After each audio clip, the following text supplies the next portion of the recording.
મિર્ચી morning. આપણે એવું માનીએ છીએ કે બર્થડે વર્ષમાં એક જ વાર આવે. એવું છે નહીં. બર્થડે તો રોજ આવે છે.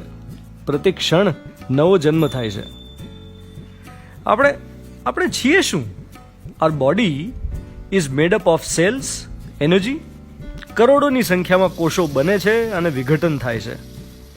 અત્યારે હું જ્યારે આ બોલી રહ્યો છું ત્યારે મારી તમારી અંદર કેટલાય સેલ્સ જન્મ્યા અને ગયા.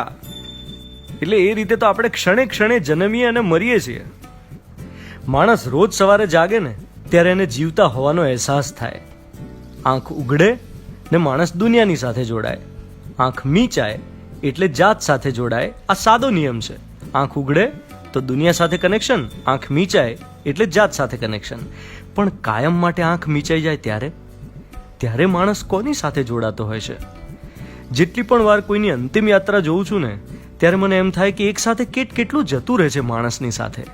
એની ઈચ્છાઓ, એની આકાંક્ષાઓ, એના સપના, એની લાગણીઓ, એના સુખી થવા માટેના પ્રયત્નો, એની મથામણો, પ્રેમ પામવાની, પ્રેમ આપવાની એની રીત, એને કારણે ઊભી થયેલી યાદો, આ બધું સમેટાઈ જાય છે એક જ પળમાં.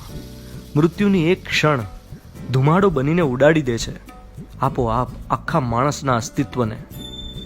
જ્યારે મૃત્યુની આ જ વાસ્તવિકતા છે તો પછી ઝઘડવું કેમ દોસ્ત? જ્યારે જીવીએ છે ત્યારે કેમ ઝઘડવું? ગમે એટલી ટેકનોલોજી આવી, વિજ્ઞાને ગમે એટલો વિકાસ કર્યો, પણ મૃત્યુને ટાળી તો નથી શકાયું ને. કોરોના નહીં તો એના પછી બીજું કંઈ આવશે. COVID-19 પછી 20, 21, 51 આવશે. એને પહોંચી વળવાના આપણે પ્રયાસો ભરપૂર કરીશું, કારણ કે એ તો આપણી જીજીવિષા છે. પરંતુ મૃત્યુને ટાળી શકીશું? છે કોઈ અમરત્વનું દ્વાર? કુદરતની અફાટ શક્તિની સામે કેટલી તાકાત માણસની. આપણે માણસો ખૂબ રેઝિલિયન્ટ છીએ. ગમે એવી વિપદાઓને પહોંચી વળવાની તાકાત ધરાવીએ છીએ. એવું વિચારવું ગમે જ, વિચારવું જોઈએ, પણ જાણીએ જ છીએ કે જેનો આરંભ છે એનો અંત નિશ્ચિત છે. તો પહેલું પગથિયું છે સ્વીકાર, અનિશ્ચિતતાનો સ્વીકાર, અનપ્રિડિક્ટેબિલિટીનું એક્સેપ્ટન્સ. ક્યાં પતા કલ હો ન હો વાળી સમજણ.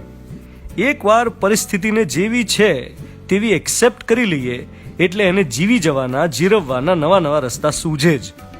તમે જે પરિસ્થિતિને બદલી શકો એમ ના હો એને સ્વીકારી લો. એટલે આજ પછી જેટલો સમય આપણે આ પૃથ્વી પર છીએ એને પૂરેપૂરો સેલિબ્રેટ કરીએ, ઉજવી લઈએ. વ્યર્થ ઝઘડામાં, દુઃખમાં સમય બરબાદ ના કરીએ. તમને જે વસ્તુમાંથી સાચો આનંદ મળતો હોય એ કરી નાખવું. બહુ દિવસથી પાણીપુરી ખાવાનું મન થયું હોય તો ઘરે પૂરી બનાવીને ખાઈ લેવી. મનમાં શું આમ દુઃખી થયા કરું કે હાય મારી પાણીપુરી? અરે ભોજનની તૃપ્તિનો આનંદ લેવો. પ્રિય પાત્રને આજ સુધી જે ન કહી શક્યા હો એ મોકળાશથી કહીને હળવા થઈ જવું. ઘરમાં જ રહીને જે ઈચ્છાઓ પૂરી થઈ શકે એમ હોય એને કરી લેવી. રોજ આભાર માનવો, નવા દિવસનો, નવા સૂર્યોદયનો, નવા સૂર્યાસ્તનો. બાકી તમે જ કહો, એક્સેપ્ટન્સ સિવાય છે બીજી કોઈ ચોઈસ?